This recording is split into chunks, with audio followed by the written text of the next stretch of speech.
Well done, George. You got it done. Just one paper.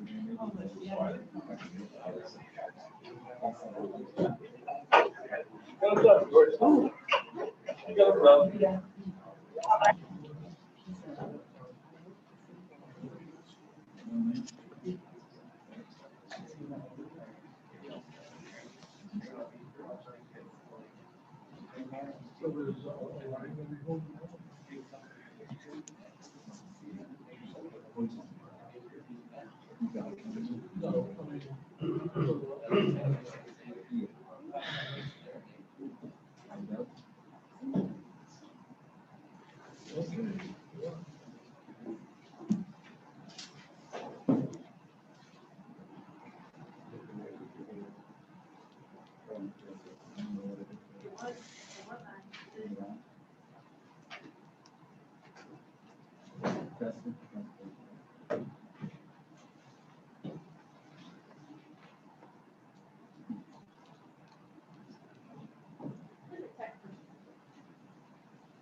What?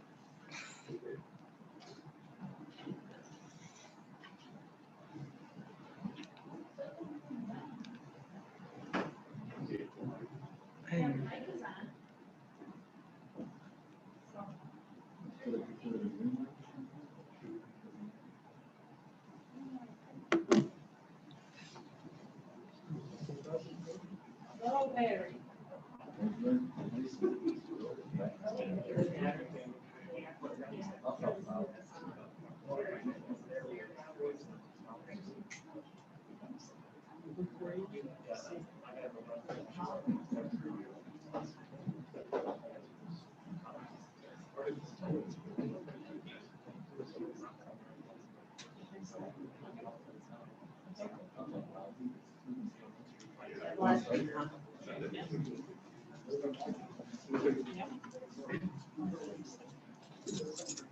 You all ready? Yeah, it's running. Yep. Call the meeting to order. This is the Mountain School District Board of Education regular meeting. This is Tuesday, April 13th, 2021. Roll call, please. Mr. Linder? Here. Mr. Moore? Yeah. Mr. Ritzko? Here. Mrs. Shellinger? Yes. Mrs. Wick? Here. Let's please stand for the pledge. Allegiance To the flag of the United States of America, and to the republic for which it stands, one nation, under God, indivisible, with liberty and justice for all.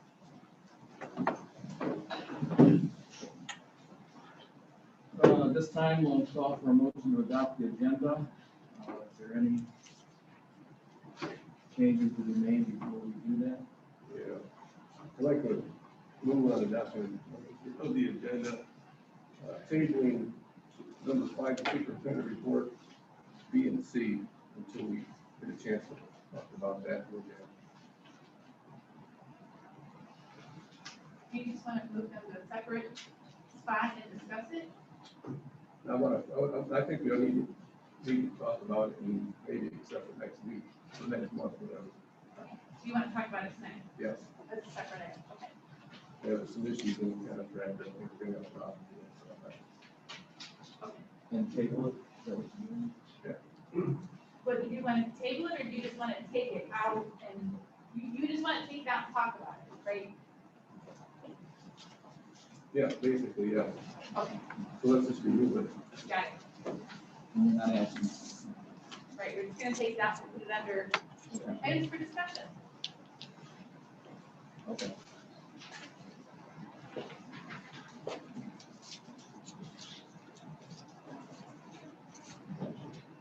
Okay.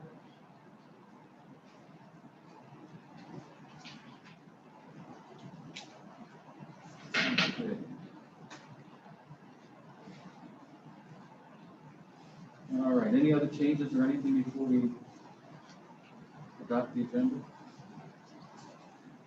Okay, Steve, are you making a motion? Yeah, I made a motion to adopt the agenda fully. Number 5, superintendent report, B and C. Okay. A second? Second. Thank you, Mr. Moore. Anything else before we go there? All right. Roll call, please. Mr. Linder? Yes. Mr. Moore? Yes. Mr. Rosenthal? Yes. Mrs. Challenger? Yes. Mrs. Wood? Yes. This time, public participation. Each person who wishes to address the board will be asked to give his or her name and address. Remarks should be limited to 3 minutes in length. After everyone who wishes to do so has had an opportunity to speak, additional comments can be made up to an allotted time of 30 minutes. Anyone like to speak tonight? Mrs. Lindis? Sharon Linder, 291 Zenobia Road. We have been so fortunate that we have been face-to-face since September. And one of the reasons for that is that our district has been so good about wearing masks and doing everything we're supposed to do so we can be in school. I don't think it sets a good example for our staff and for our students to have a school board member not wearing their mask. At the door, it says masks are required before entering. Thank you. Anyone else comment tonight? Okay. Educational spotlight. Mom? Good to see you. Thank you.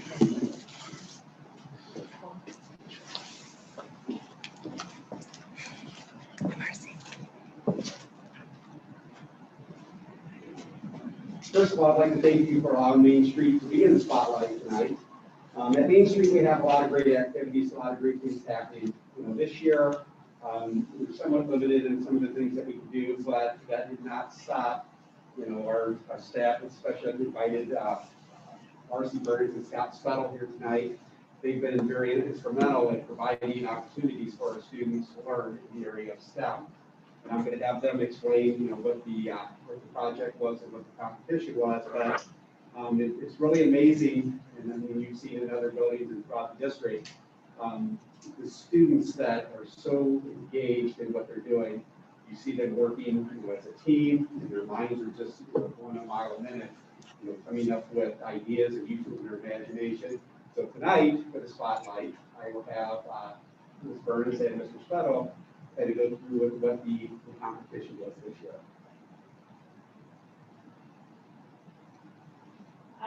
We participated in, it was called MacGyver Windland Challenge, and it was spearheaded in Ohio by the Ohio Energy Project. And a lot of you are familiar with the Ohio Energy Project, especially in middle school with the energy bike. But over the years, the Ohio Energy Project has gotten big grants from the energy companies in Ohio. And at Main Street, we've had home energy audit kits that we got to send home to kids, to families. We received a lot of sound and light, tuning forks and lenses and mirrors, and lesson plans to use for sound and light in 5th grade. And so this year, their thing was the MacGyver Energy Wind Lift Challenge. And the materials this year were provided by the NOPEC Energy Consortium in Northern Ohio. So the MacGyver Wind Lift Challenge was very valuable.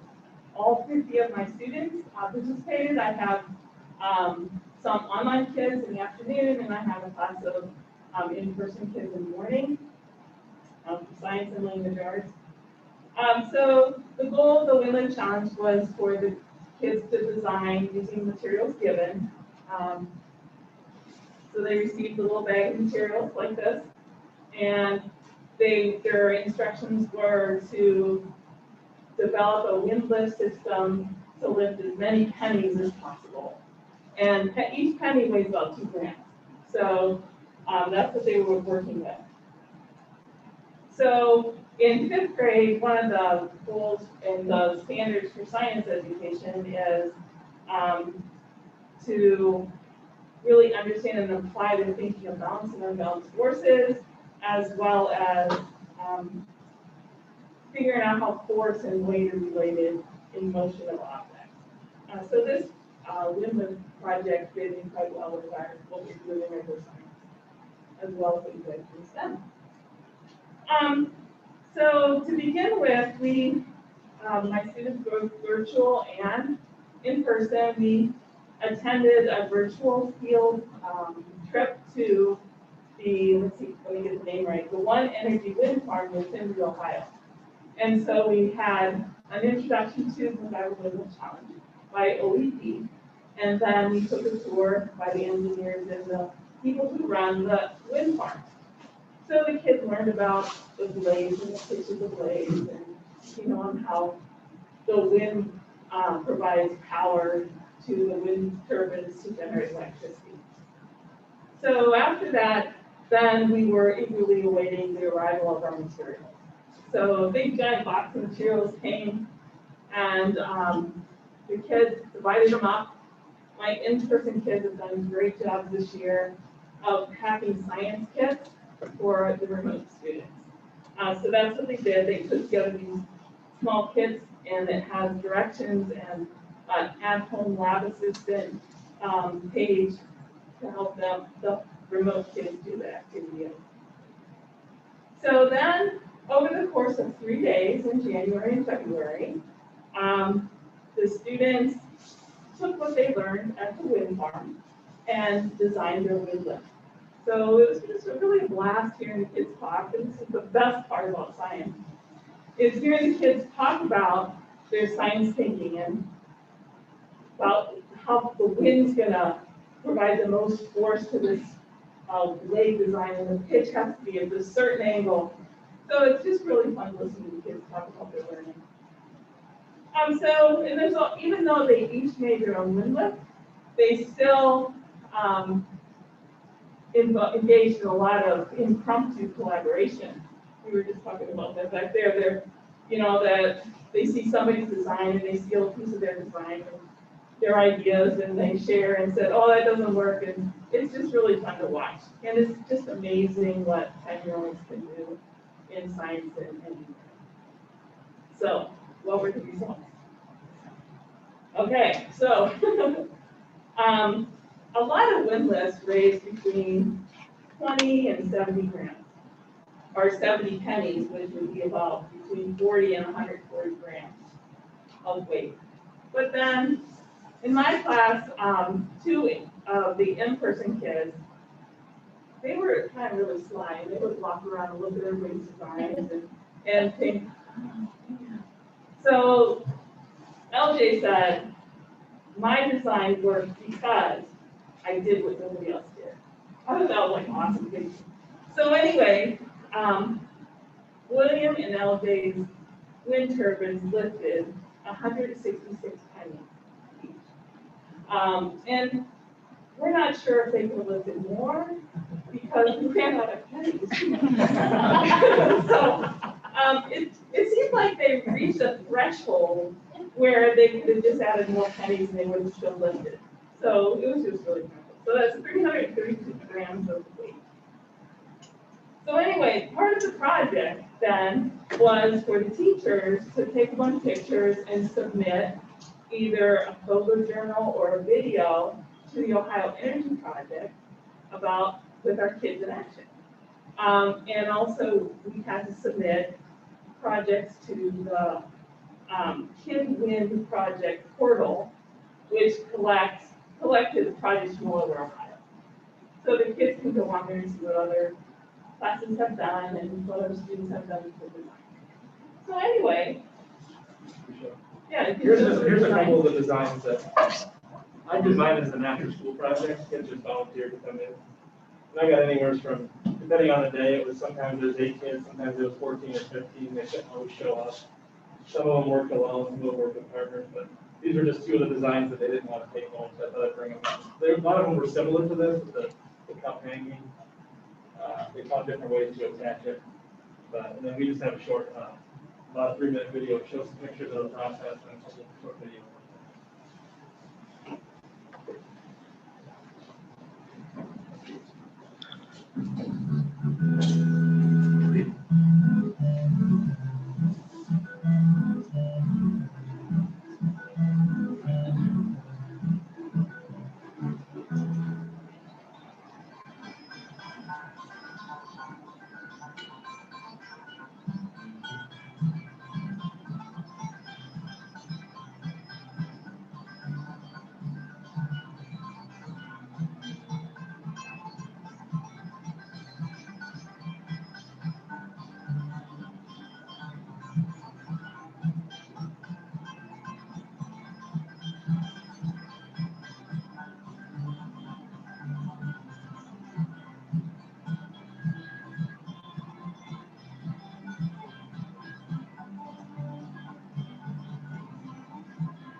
Not the end yet, that's the first one. Sorry.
What did he do that was different? I'm curious.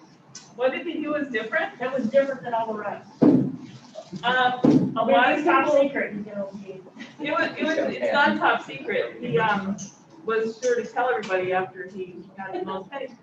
But he made his blades widest at the hub and narrowest at the end. So he thought, well, if it's wider by the hub, that's where it's gonna turn, so he thought, yeah. that was cool. Thank you. Thank you. Thank you. Okay, treasurer's report. Okay, so first off, we have the minutes from the March 9th, 21 meeting were sent out in the text. We have our financial reports, March 2021. We added 4 new CDs in March. They're highlighted in yellow on your sheet. The interest rates on CDs are still extremely low, but it is better than STAR, which is at 0.07.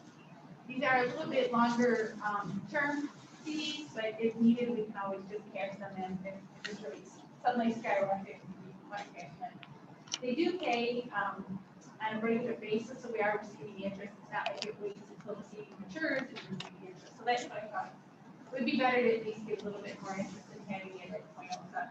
So they were at a little bit different rates depending on the time frame. The other big thing for March, the final payment of the first half real estate settlement, tax year 2020 arrived. The net amount was just under $5 million. There was an increase reflected in the operating bond and permanent improvement from the first half 2019 tax settlement.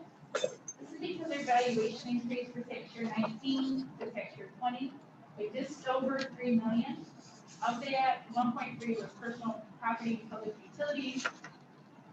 If we had a wind farm, that would be considered public utility. So the 4.9 mils of inside millage is applied to the increase. New construction comes on at full value, and the rest of it, the effective millage is lower due to the House Bill 920. But that was good news on real estate. Next month, of course, is May. May is one of our fun months, it's forecast month. Not sure what the state budget will be at for the forecast. Right now, the governor's had his interviews, the House should probably have it changed up, and theirs passed next week, and then it will go to the Senate, but I don't think it'll be ready by next month. If you have any thoughts you want to share about the forecast, let me know. The state's in a really good place right now with their finances, so maybe it will be better news than I have expected for public education after the governor's original budget came out. I do wish we could do something fun with the forecast again. It's been 4 years since the last time we had fun with the forecast. But it's hard to have fun when the outlook is as dismal as it's been lately.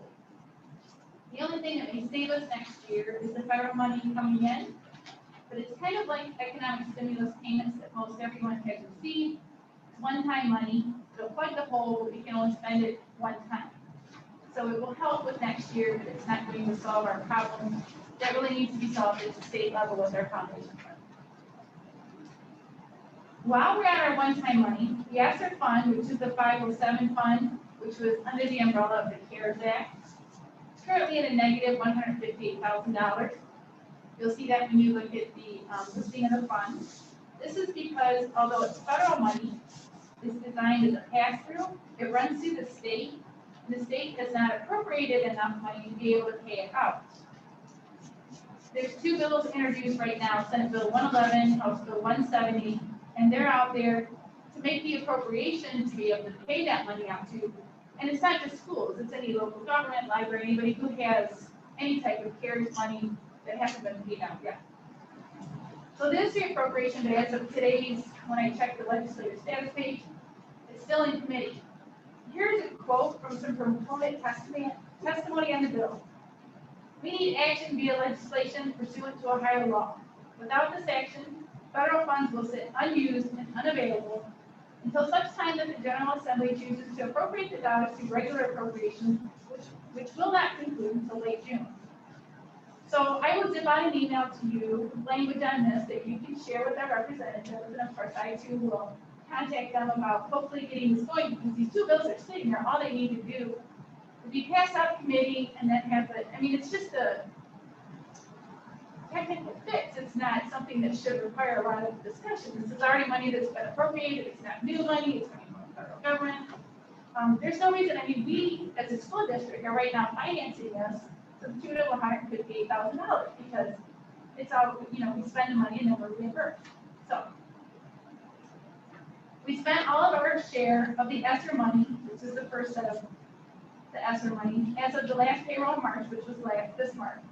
So we started our first payroll, which will be tomorrow, utilizing Astr 2 fund. This is also a 507 fund that has a different special cost center, which will separate it out from the Astr 1 fund. We're paying 6 teachers that are providing remote instruction, and now we added the 2 subs that are doing online instruction at high school and the middle school. So that's around $18,000 pay period, and we shifted that from the general fund to the federal one. So when you're looking at the salaries on the comparative statement for the general fund, you'll notice that it's less than last year, because we've been doing this all year. We've shifted this money from our general fund over to the federal fund. So this is definitely going to make for an interesting forecast next month, because so many things have happened that have completely skewed how the forecast looks. We have last year, where basically everything stopped in March, and then we have this year where we're moving all of our expenses somewhere else. So it'll be different. We completed 75% of the fiscal year, so you can compare that in your second page of the comparative statement, where it shows year to date to the percent of the forecast. It's not exact for payroll, which is of course our largest expense, but it's pretty close, and we're right on target. So I think we're going to come in about where I had it forecasted on payroll. Just as an FYI, our base payroll twice a month is $668,000. Then next on the agenda, we have our healthcare process consulting, our HPC. This is our contract. HPC is the billing, and they also take care of any of the helping with the indirect cost reports and the indirect rate for our Ohio Medicaid and Schools program. The fee is $12,000, which may sound like a lot, but we would not be able to do Medicaid billing without HPC. And we do receive up to $200,000 to $300,000 a year in Medicaid reimbursements for money that we are already putting out. So this is a really, it's a really good thing. And I was really impressed. We just received a couple little small Medicaid payments, around $4,000, $8,000, where HPC was able to catch some mistakes that the state had made in Medicaid billing, and they were able to backfill some reimbursement. So they're always doing everything they can to look out for schools. So that's great. Next, we have a contract with Ray and Associates. They prepare annual cash basis financial statements. This is for a 3-year contract. We do cash basis instead of the actual GAAP one because it's much less expensive for the school. And then we have the state auditors come in and audit what Ray has done. The fifth one is our workers' compensation group rating program. This year we're going to use Shapely. The annual fee is $718. It allows you to be in a group program. Our projected workers' compensation premium is $47,787 for the 2022 rate year, which you'll remember so far this year, the workers' comp has returned probably 4.5 times what our payment has been for the year. So that we can't really complain about having to pay that. Then we have the interim deposits, the 4 new ones with multi-bank securities. Family medical leave, we have 2 employees that will be off on family medical. The updated estimated resource and appropriations, this is our ESSER 2 allocation. We needed to increase the amount. The actual amount of the entire grant is the $2.3 million. Of course, we won't spend that entire amount this year, but it's just easier to allocate and appropriate the entire amount and then spend what we need. Whatever we don't need is going to carry over until next year. And then we have our set aside of $250,000, which goes from the general fund to the general fund textbook set aside. This used to be a requirement in law. Textbooks aren't required to be set aside anymore. It's still capital and permanent improvement is. But we still continue to do this so that we have money set aside when we go back to the textbook purchasing maybe next year. And that's all I have for you. So a motion to accept all items in the treasurer's report. So moved. Thank you, Mr. Witt, for a second. Second. Thank you, Mr. Linder. Any discussion? This is Ray and Associates for pension that year. Yeah, that was ATC. Oh, yeah, ATC, sorry, the wrong one. Yes. Yes, it was. It was really, it's always good to get We're on more money. Anyone else? I see that our food service is in deficit. What's that? Well, for one thing, they work the same way. They're on a reimbursement basis, and since right now everybody is free, what happens is when the month is over, then they have to claim the reimbursement. So we really won't know until closer to the end of the year. They were able to start the breakfast up, and that seems to be helping. They've gone back to doing a la carte. I think that was supposed to start at the high school, and they're looking to move that down a little farther. But it's going to take a little bit to turn that ship around. Good. I think George is breakfast. Are we doing all the schools yet, or? No, it's at Pleasant, and they're starting high school, it's Tuesday, they're going to start, I believe, high school tomorrow. If that goes well, then they'll move down to and they'll start skating out. Okay, anything else? Roll call, please. Mrs. Wick? Yes. Mr. Linder? Yes. Mr. Moore? Yes. Mr. Ritzenthaler? Yes. Mrs. Stollinger? Yes. Motion carries 5-0. Personnel. All right, under items for approval and personnel, employment of an educational assistant at ELL Inc., Mary Lou Vasquez, who's returning to us. She had moved out of state. She returned back to the area, and we just happened to have someone seek other employment, so we had an opening, and we were able to bring Mary Lou back. So we're excited to have her back. We have 3 substitutes, 2 classified, 1 certified. Supplemental contract for esports. If you remember, that's a new program that we started in the last few years. It's very well attended. It's very popular amongst the students. We approved an MOU earlier in the year, and we need to assign that contract now, being split between Mr. Burkett and Mr. Kaiser. And Nora High School, we have our new head cheerleading advisor. Kindergarten screening, Mrs. Bailey. A number of contracts for the individuals that are in different states or different phases of their contract sequence. So we have our 1-year contract individuals, our 2-year contracts, our 3-year contracts, and those in the teaching staff that are moving to the 2-year contract. We have 2 volunteer coaches, one for softball, one for baseball, and 2 resignations, 2 very good teachers, both from Pleasant Elementary. Mrs. Elmer will be retiring next year in October, after November 1st. And Ms. Wilhelm will be leaving at the end of this year. We wish them well and enjoy their retirements. Mrs. Wilhelm, and then we'll wish the same to Mrs. Elmer next year. And that's all we have. Motion to accept all items under personnel. So moved. Mr. Moore, do I have a second? I'll second. Thank you, Mr. Swick. Any discussion? I heard we practiced with Ehobi on the esports. And one very kind as far as competing, but I tell you, they're excited about it. I told them how much it meant to kids here and just the different kids of all backgrounds that are attending and participating. Anytime we can provide a new program for kids to be involved, something outside of academics, it's just awesome. It just creates more that well-rounded. There's actual arenas being built. Yeah, how does scholarship money go? There is. Oh, there is. You can watch We had a ESPN and student watch last year. competition. And we have a student last year. This is, We did. Scholarship. Tippin. Last year before, yeah. And looking at different schools like mine too, you look on there are, there, that you can get scholarships. Yeah. It's not just your traditional sport. This is great. This is fun. That's the key. It's a new program, we initiated here in the last few years, and it's been well received.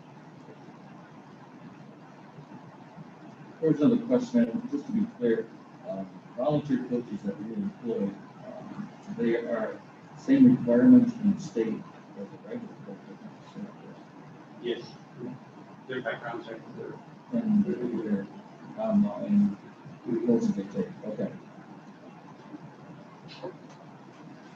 Okay, anything else? Roll call, please. Mr. Moore, Yes. Mrs. Wick, Yes. Mr. Linder, Yes. Mr. Rosenthal. Yes. Mr. Stelling. Yes. Okay, motion carries 5-0. Superintendent's report. The first item on for approval of the superintendent's reports is our academic calendar for next school year. It's very similar to this school year in terms of makeup, and in terms of how it's structured. We worked very hard to make sure that we align closely with our partner school districts, North Catholic School, as we're responsible for transportation for students in North Catholic School. So we align very well with the needs of both, as well as we receive input from our staff in terms of the development of that calendar. Number 2, job descriptions. Job description for the student success coordinator. This is a position that will leverage the abilities of high school counselors in terms of creating transition plans for special needs students in 7 through 12, as well as focusing on creating success plans for students in 9 through 12, as we begin to focus on more of where we're sending students. Students are required to have success plans as freshmen, so this position will allow us to get more student support at the high school in terms of creating success and getting children or young adults to have plans for what they're going to do after high school. And B and C were cool. To talk about later. Number 3 is our contract with Lorraine County. It's the contract we use every year for their services that are not provided locally. 4 is our resolution for educational services provided by the Green County Board of Developmental Disabilities, also known as Christie Lane. Number 5 is the contract for our 3 techs, as listed. Number 6 is our yearly agreement with North Point Educational Service Center for the services they provide. One of the changes to that contract that you'll see this year is that we will be taking over a multiple handicap classroom at Main Street for 5th and 6th grade students because all the students in the unit are already ours. So it makes more sense as a cost saving measure to bring that back under our umbrella and not contract for that service to North Point. Number 7 is our Developmental Disabilities Program, or we call it the ALC, for students that have the need for different educational placements based on their special needs. And each student insurance plan we offer in the year. Those are all items. Okay. Motion to accept the items under superintendent's reports, leaving out 2B and C.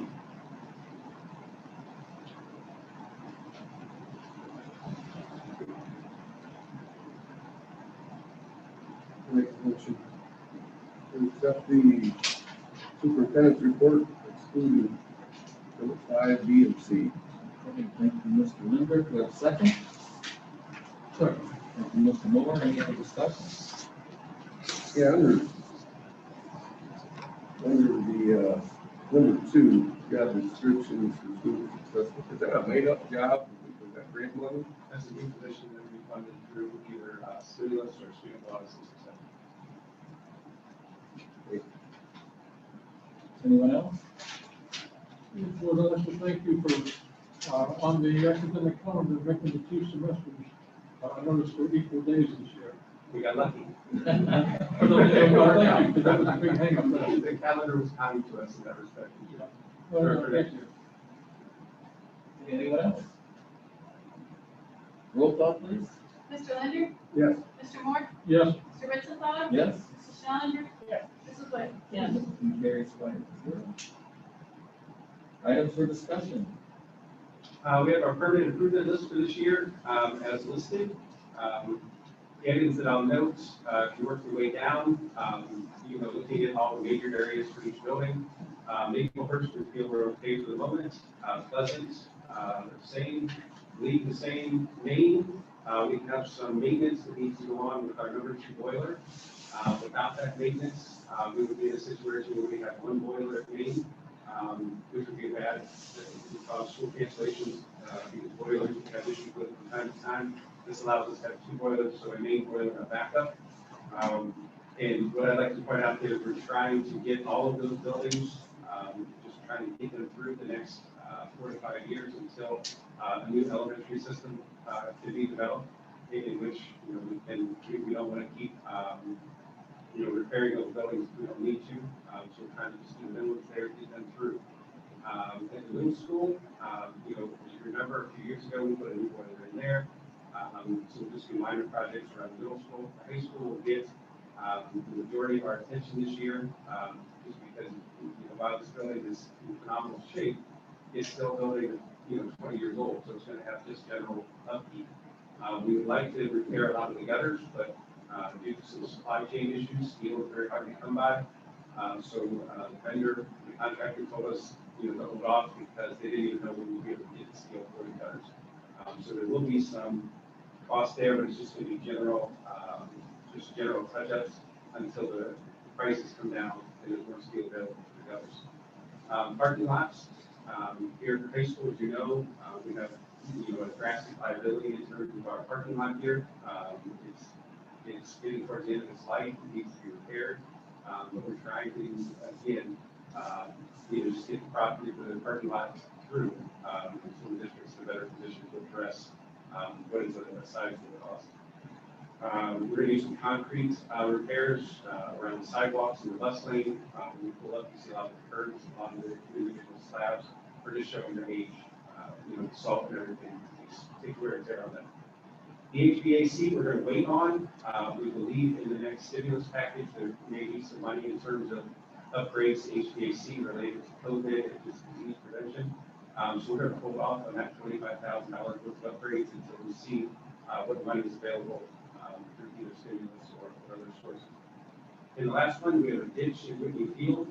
If you think of the alleyway between the Main Street houses and that alleyway that we own there, right outside of the fence. We have a ditch that we tried to address last year during the pandemic. We had some of our maintenance guys dig it out to try to make it so it feel better. It's just all collapsed back in. So we found a contractor who will permanently fix the issue by putting in a culvert in, covering it back up. So that would be the cost to do that. And then there will be an additional cost at some point. We'll have to put up barricades, some sort of barricade there to keep cars from parking on it because the repair is not going to be very deep, and the weight of the car will crush the repair.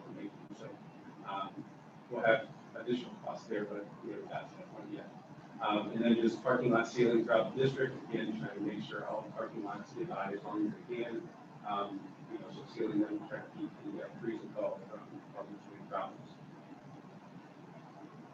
And that's all the items on the PI list we have for this year. Did you want to discuss the maintenance job description this time? Or you want- We're not gonna vote on it. Right. I mean,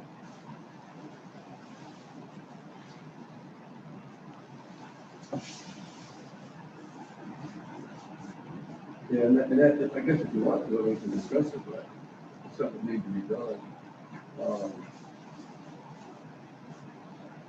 We added in the new job description, it looks like that we want all the custodians and maintenance workers to have a CDL, commercial CDL, so they can drive bus. I like the idea, but I think it's a good idea, but a bad idea. Because you're gonna put it in a job description and, you know, I've been there, done that, and I don't think you want to, you know, some custodians are custodians, they're not commercial bus drivers, they're not commercial drivers. Would you rather have it be a preferred or preference rather than essential? If you could get them to do it, and then you're lining out, to me, if you have this in here, then, you know, these people are all they can't say they can't pass the test, now they're gonna be concerned about losing their jobs. Yeah, look at that as future hires, and the rationale behind that is if I have a bus breakdown on the road, and I don't have a spare driver, I can pull somebody. Oh, I like the idea. I look at it from a safety plan perspective, and if I have to go back to the building and I don't have bus drivers, I need to get as many buses on the road as possible. So that's the rationale behind it.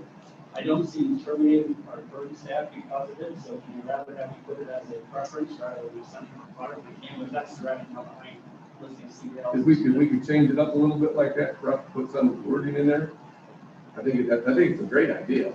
And if we try to do that, it's under the essential qualifications heading, but the actual language says commercial driver's license and endorsement to drive school buses and other transportation preferred. So it doesn't say required, it's just under the essential, but it says preferred in the language under custodian and then under maintenance. I believe it's the same language. It's the same language, it says preferred again. So it's not required, it's just under the subheading of essential qualification, but It says it's separate subheading, so preferred is that one by itself, but then. In other words, if you're looking at two people, one guy's got a CDL driver plus, he's the guy. we would, We had to cancel multiple sport events and trips for kids already this year, and I just talked to Joe, they had to delay their game, and they're living waiting on us, so. Yeah, to me, it's a tiebreaker, it's not something I would terminate or force our current staff to get. But looking forward, I think it helps the district, helps the kids. Well, I think it's a great idea, if it's, like you say, preferred and, you know, if it's like recommended, I think it's kind of a bad idea. I mean, I would think with the shortness of bus drivers we have anyhow, anybody who would be interested would already have done that, but, you know. Yeah, absolutely. But Yeah, it was. But this is for the new hires coming in. I don't- Just seeing the plans I have on. no problem incentivizing your staff. Exactly. But I wouldn't terminate someone who wouldn't. Right. Yeah. Yeah, and like I say, Because I think we can very easily put I some. mean, we could vote on it, then I guess that's, if you want to vote on it, I wouldn't vote on it. I mean, I just didn't like the fact that it looked to me like it was in a job description that now employees got to worry about, they don't, if we get the preferred, and we don't have to worry about custodians coming in and, you know, worried about losing their job because they can't pass the test. It's not an easy test anyhow. Yeah, there's no intention for it to be adopted or kids are from the. well, we put the preferred, like 1 through 4, each sentence begins with must. And then number 4, if we had just put, instead of putting the preferred at the end, we just put preferred commercial driver's license, then it would have stood out more to you that it was a preference rather than a requirement. But it's just we put the preferred at the end. Yeah. Instead of, I like we just changed the kind of format of the code. I think it's a great idea. I mean, anybody who can get to drive buses. Then my other questions weren't that though, is this, I don't know what the pays are, but, so if somebody decides to drive a bus, is that more money? So their pay would change if they drive a bus. Almost their maintenance is the same thing. So I mean, it'd be some, you know, issues. I think it's a good idea. It's something that you guys can bring back next month, you can vote on it with the team. I mean, that's fine. Just change the wording and let's go with it.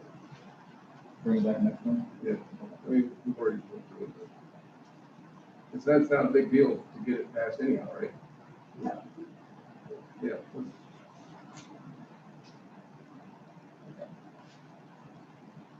Anything else to discuss? Okay, there's a need for an executive session. We need a motion to go into executive session, employment or promotion of an employee or official. So moved. Thank you, Mr. Moore. Do we have a second? Second. Mr. Linder. There will be action after the executive session. Roll call, please. Mr. Moore? Yes. Mr. Linder? Yes. Mr. Ritzenthaler? Yes. Mrs. Challenger? Yes. Mrs. Witt? Yes. Here we go.